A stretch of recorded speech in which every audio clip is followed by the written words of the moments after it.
Yeah. All right. Here we go, bro. Ready. Man, welcome everybody to the call. Everybody that's joining in, just tapping the button to check out the podcast. Appreciate everybody.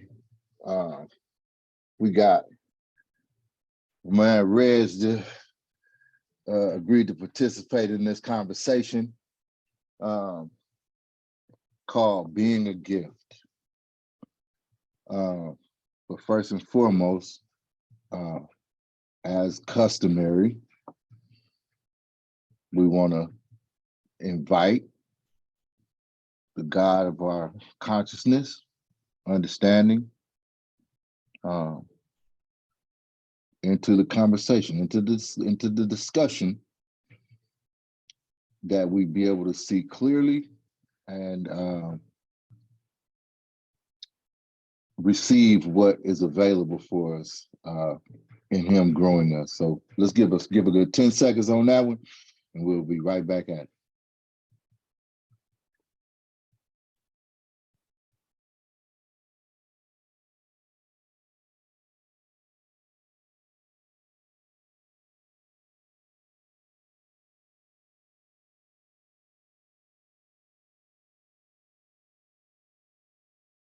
All right, cool.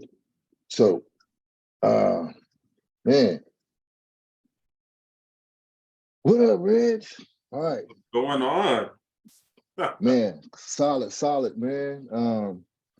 You know, just had some pretty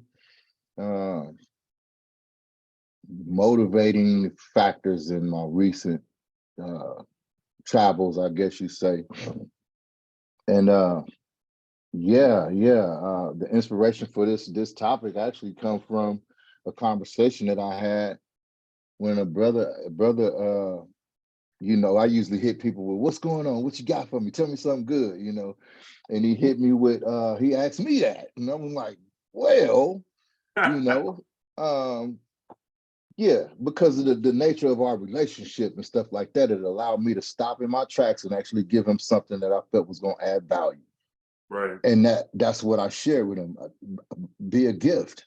And I had no idea it was going to end up being a topic for us, but that's what inspired it. And it inspired me to reach out to like-minded individuals such as yourself, people who are, that I feel will add value to me, right? And so that's why I reached out to you. And here we go. So topic of conversation, brother, being a gift. The ask is that you share what you feel like how that resonates with you, whether be it on a surface level, even though we all know surface, but at the same time, how it resonates with you on a deeper level. Yeah. If it has any merit at all. Absolutely. Well, first off, dude, just thank you for just reaching on out. It's always fun having the chance to pick your brain and hear the things that you're chewing on and just your perspective on things, man. I can't tell you how much of a breath of fresh air it is, and it always stretches me, number one, and it puts me through that little mental hypertrophy of needing to grow and expand. So I appreciate that. But yeah, just thinking about the topic being a gift, the first thing that comes to my mind, I have to think about my faith, what I believe spiritually, and ultimately is my belief of my purpose of why I'm here. And I so appreciate the topic because it not only forces me to think about that, but it challenges me to evaluate, am I living up to that, and how true are my actions and align with what I say I believe, right? So just getting to it, I became a Christian, years ago now. And the basis of my belief system is that we've been given the greatest gift we can receive, which is eternal life through God giving us the gift of his son and him sacrificing his life for us. And that's not just me receiving a gift, but that comes with it a responsibility to then go and share and give that gift. It's an active thing. And the first thing that comes to mind to me is, Reggie, you've been given much. Much has been sacrificed for you. And what are you doing with that? Are you just enjoying that yourself, or are you purposeful with that? And so if I get real about it, that's a challenge to me, because oftentimes I've lived and live as if, much hasn't been given and much isn't required. And I know that there's a higher standard that I need to live by, and that when you've received the gift, your gratefulness is different. Outlook on relationships, on opportunity, on just having this day where we've been provided even food, shelter, clothing, and we're breathing. That is different, right? When much is given, much is required with that. And so that's the first thing that kind of comes to mind when I think about the concept of a gift. The second thing is, regardless if someone has a faith or not, especially if they're born here in this country, live here at this time, we've been given this gift called opportunity, and is society perfect? And, is it where all of us would like whatever your topic or whatever your issue is to be? Oh, absolutely not. But compared to what is what I always think about, And the question that comes to mind is, Reggie, you've been given this gift. You've inherited the dream of what your grandparents and your great grandparents prayed for. So what you doing with that gift right now? And personally for me, what that looks like is, I always think about just kind of this hierarchy of families, right? You have granddad that sacrificed so dad could have a better life, and dad said, you know what, I'm going to do some things so that my kids could stand on my shoulders and see further than I saw. And it's kind of wild to me, thinking about the sacrifices that my family has made over the years. My grandfather coming out to the West Coast from Louisiana and whatever 1966, for the concept of opportunity, and then had some family over here, but willing to move him and his 6 kids across. Actually, might be 7. Forgive me, aunties. I got it wrong, but you know what I'm saying? Willing to move across the country to do whatever he had to do for his family. And it's like, we think our job now is just to be comfortable and chill with what we got. It's like, what are we doing to set up that next generation to make moves? For us, it might not be moving across the country, but how am I getting outside of my comfort zone to take this gift that I've been given of opportunity and now give that forward? I don't know, so much of this concept of gift, it just makes me think about the law of reciprocity, right?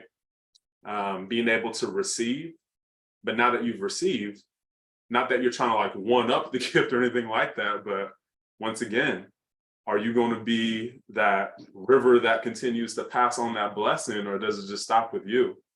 And one of the other aspects of this whole gift topic that I think we overlook, but when it comes down to it, is probably what we feel on a day in, day out basis more than anything else, is just even the concept of having the gift of friendship, and real relationship, like I was saying on the onset there, even having someone where you can have conversations with about, what's really going on, and know that there's going to be a response and an ear. That's a gift in and of itself. The older I get, the more I realize just how rare and important that is. We oftentimes think of the physical aspect of giving, but it's not to be too cliche here, but it's the things that don't cost nothing but some attention and some mindfulness, right? That oftentimes matter the most. And I'm as guilty as anyone else in neglecting that, right? It's like I can appreciate that in friendship, but it's like, how am I striving to do a better job of passing that gift in my marriage, right? Mhm.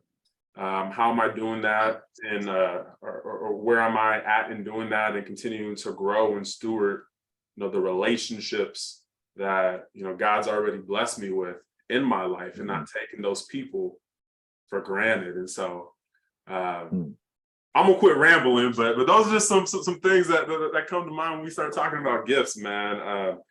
I kind of have that disposition of glass half full, and so I try to look at things through my grateful goggles, and as I look at the world, I just think, man, I've been blessed, I've been given gifts, but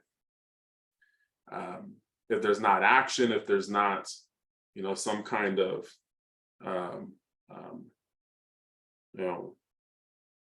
hunger to press forward and to continue to grow, it's like, is that actually gratefulness for what we've received? Mhm. So those are a couple thoughts that come to mind. Man, yeah. And that's what I feel like, the value of these discussions, where it lies is in your candid observation of whatever it is, without any prodding and all of that. And it's just like, yeah, I'm gonna go ahead and roll the dice on saying whatever it is that come to me on this right here. But it's gonna be mine, and it's just being truthful with it. I'm just, and that's the part that where you get so much of a diverse response. Um, but like you said, in an effort to allow yourself to be stretched in having a conversation that you wouldn't normally have, I feel like that is a leap in itself, which calls to mind why the topic of being a blessing, being a gift, hit home for me, because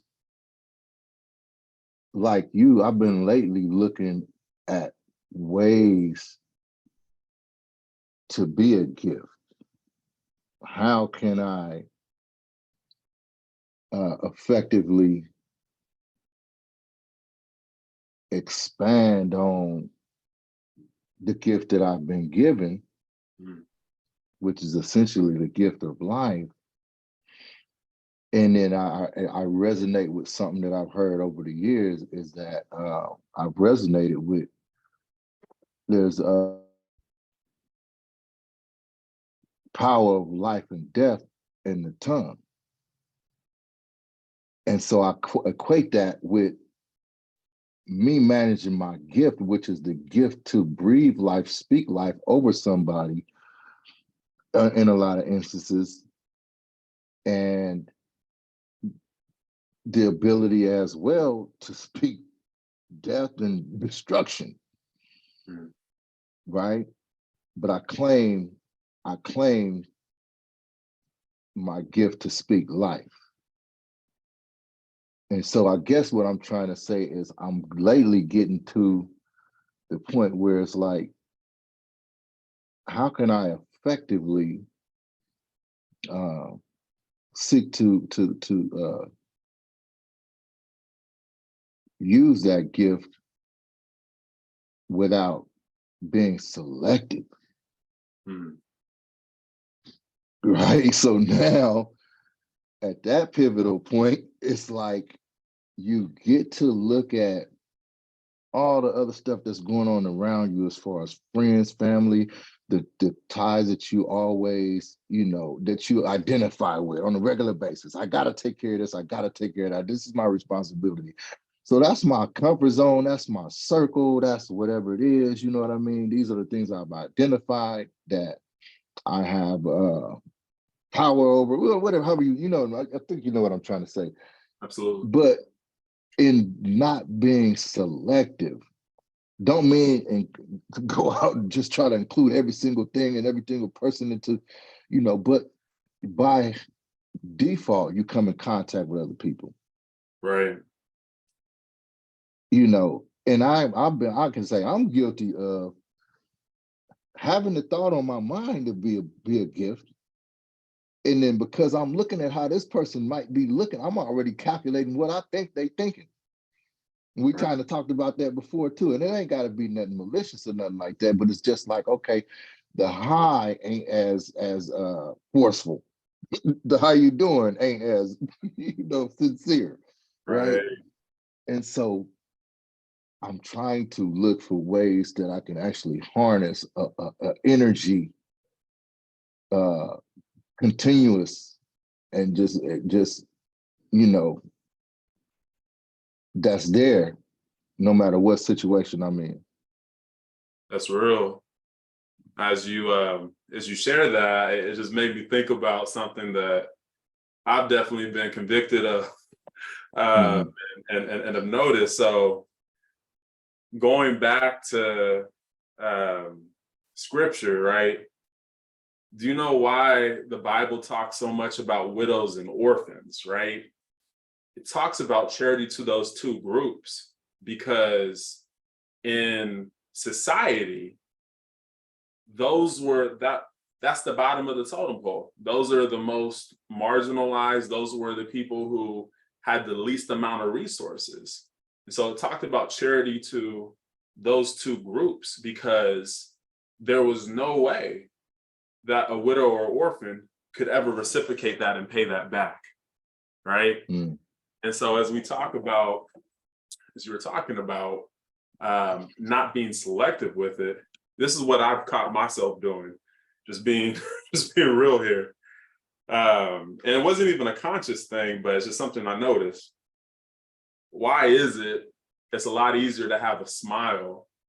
Why is it that it's a lot easier to be outgoing and take an interest when you feel like, and it wasn't even a conscious thing, but you feel that there could be value reciprocated, right? Yeah. If you look Hmm. at someone and say, "Oh yeah, this Hmm. person, they have nothing to offer me. This isn't gonna go. This isn't gonna go anywhere." I would find that there was more of a tendency just to retract, right? And what I came to the realization of is, well, are you actually a person who believes that that's how you should treat everybody because of just the common value, universal value they have as people? Or is it more of a selfish thing, Reggie? You know Mm. what I'm saying? And that was something that really challenged me. And what I started realizing is it wasn't necessarily about me learning how to get more comfortable or better at those situations, but just more so growing in who I am, right? To be someone who sees value in the least of these, as we would say. Not that I'm a judge of that. You know what I'm saying? And so learning how to, always be on, whether it's, talking to the, 12-year-old kid right there, or the, 70-year-old lady over there. It's like, Reggie, you Mm, got the same genuineness mm, as you come if you're talking to, right. you know, um, Joe Smith, who's, similar age or prime of his Hmm. career, and it's like, wow, this could be a good connection. This could be some good synergy.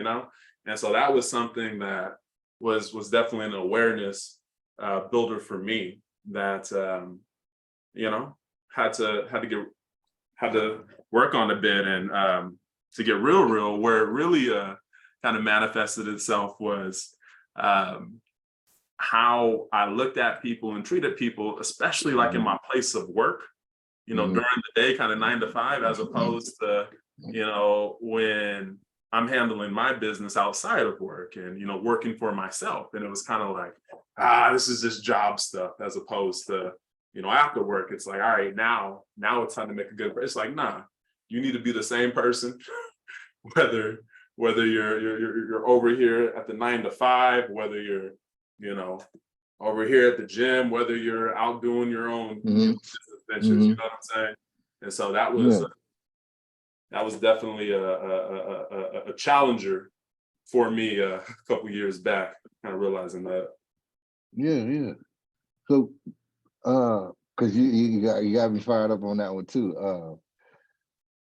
Like when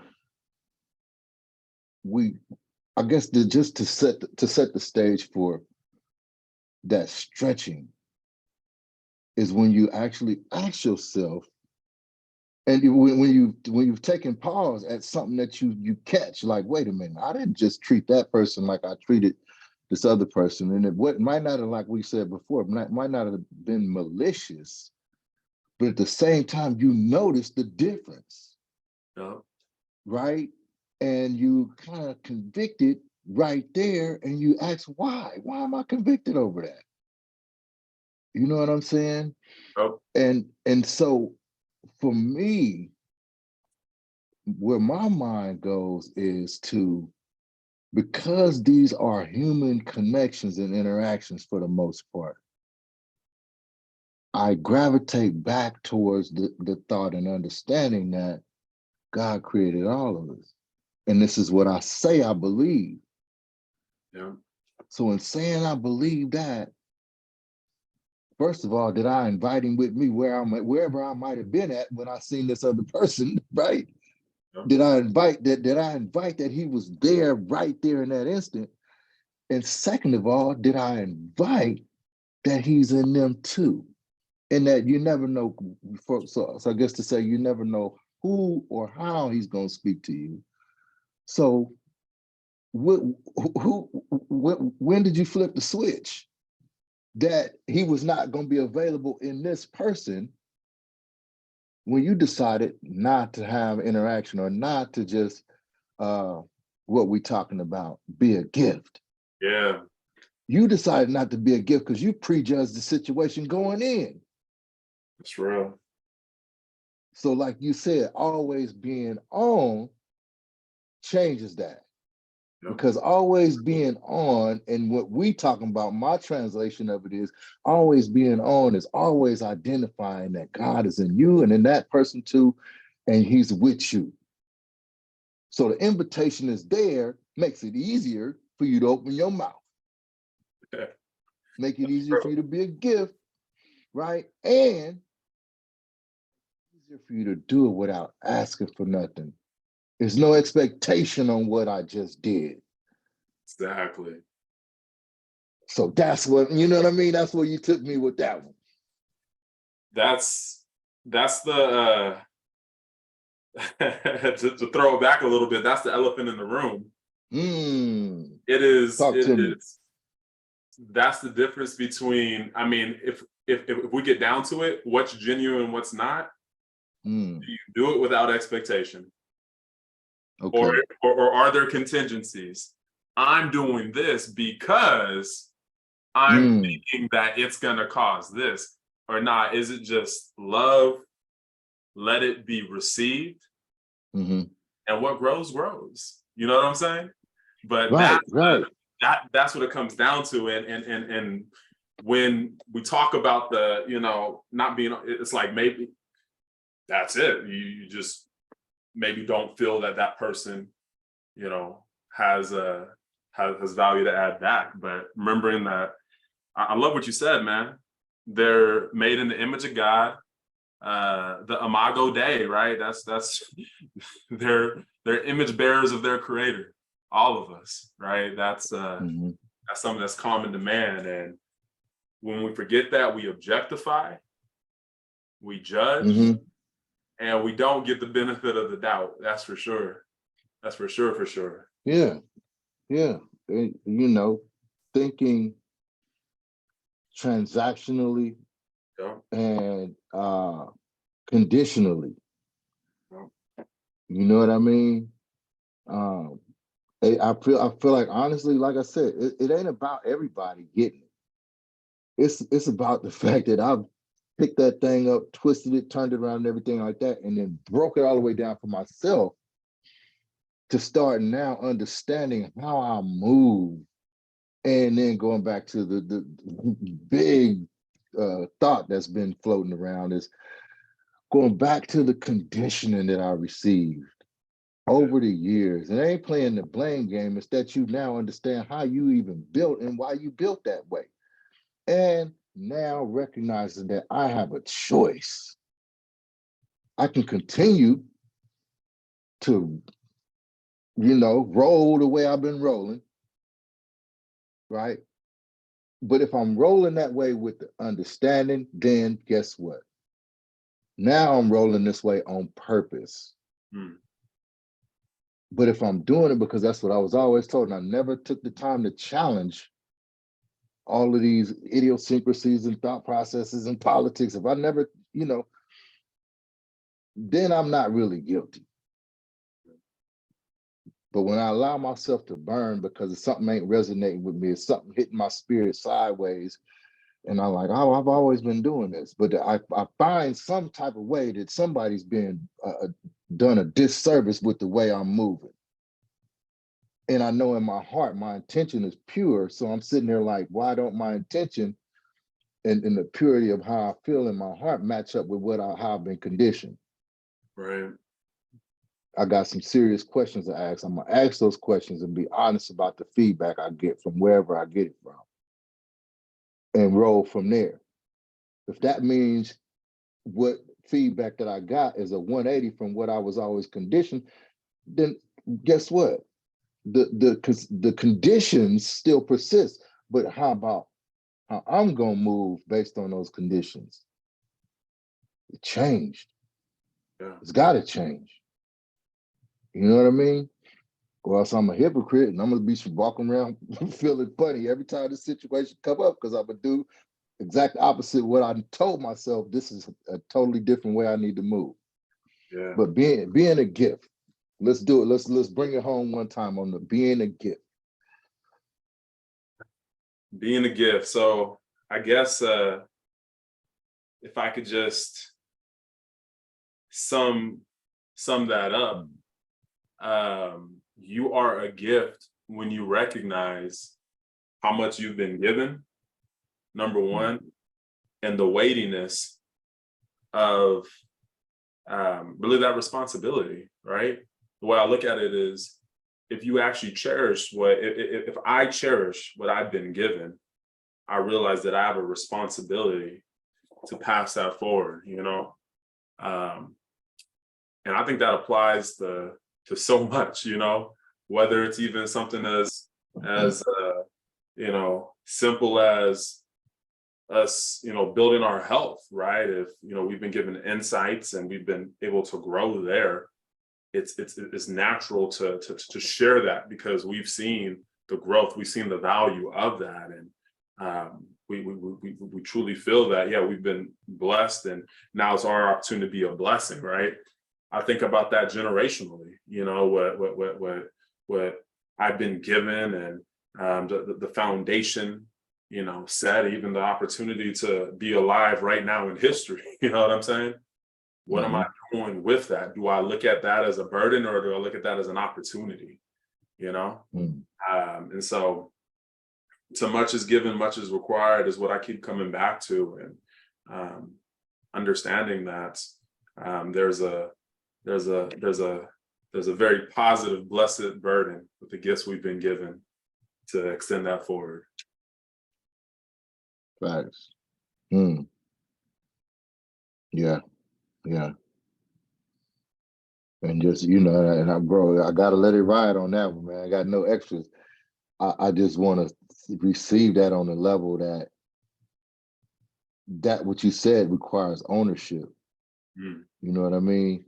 I have to take ownership of this and not just say I know it or whatever. You spoke to that too, but that's how it hits me on a level that within that ownership, I'm going to be required to absorb all of the arrows and all of the stares and the daggers of being different, or actually standing up for this that I believe in, regardless if it's cute to everybody else or not. Right. You know what I'm saying? If it ain't the flavor of the day, I'm still rocking with it. You know what I mean? And I'm still proud to be rocking with it, because that's where I settle my whole approach to doing things from. And let that prevail, because I believe that genuineness is what shines through at the end of the day, when people running around with all of their thought processes on how they winning in life and how they're successful, and they looking down their nose at you because you don't do this or that. You know what I mean? You've already calculated that the position that you're speaking from being a gift. We talked about that before. It ain't got nothing to do with the money, right? We didn't broke that myth down, and for us, but it may have a value to this other person. But at the end of the day, what you harness is going to be a beacon for them when their spirit is troubled. Yeah. You know what I mean? So your gift shines through, and you ain't forcing it on nobody. See what I'm saying? Because it's going to take for them to be in the right place at the right time. When the student's ready, the teacher going to appear. They going to be like, hey, Brother Reg. You know what I mean? And then that conversation, as timidly as it may approach, it's going to happen. You know what I mean? So yeah, I appreciate that, man. Yeah. It's good stuff. Yeah. Listen, I know I'm gonna go back over this call and listen back to it and everything like that, and get probably way more nuggets than as we talking about it. But yeah, let's man, you got anything else, or you want to? Nah, this is like I said, man, it's always just a blessing chatting with you, because it truly does, stretch me. And the thing that I so appreciate too is you always have an application point, kind of a challenge at the end of it. So, all right, what's the call to action? And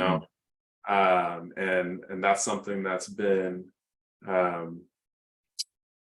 it's something I've appreciated very much. So I look forward to more conversations, and if this adds value to someone, praise God for that. That we had a chance to share that gift and let those seeds grow where they grow.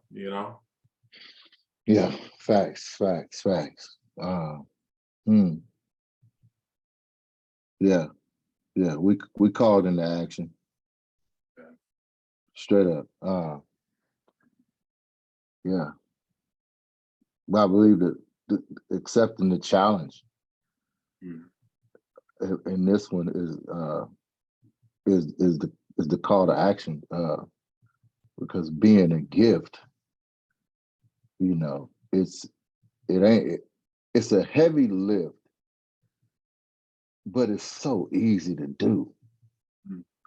It's not a big instruction manual associated with it or nothing like that. But you can be a gift just for saying hi. Right. If you get really dumb with it, you know, and just allow that to resonate and do what it's gonna do.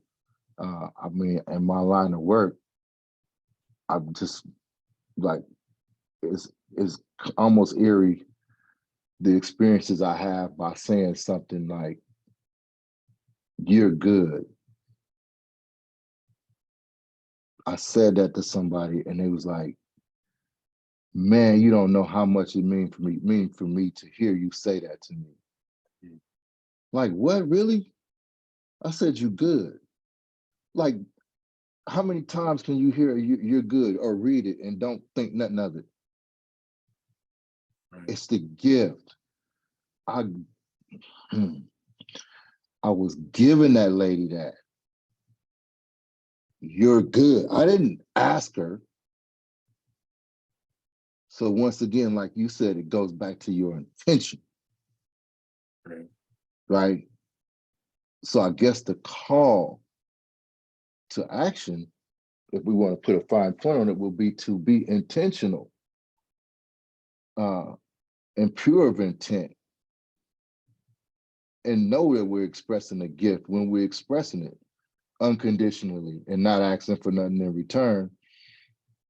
And that, in my book, just like praying over somebody and meaning it, is going to be received, and it's going to build, and it's going to grow exponentially without you having to sit there and babysit it all day long. You can set it and forget it and walk away. You know what I mean? Yeah. So yeah. See, we've gone another 20 minutes, man. That's But good, yeah. man. That's good. Let's go, man. I appreciate you on the call today, man. You know, we invited the creator into the conversation. Just want to thank him for allowing us to communicate and to lift and to build and grow, and just acknowledge that I know his presence was here, and it is here, and let's continue to you know, be a gift to everything that we involve ourselves with. Yes, sir. Yep. So we'll catch you on the back end, brother. Sounds like a plan. Thanks again, Dorian. All right, man. All right. See ya. All right.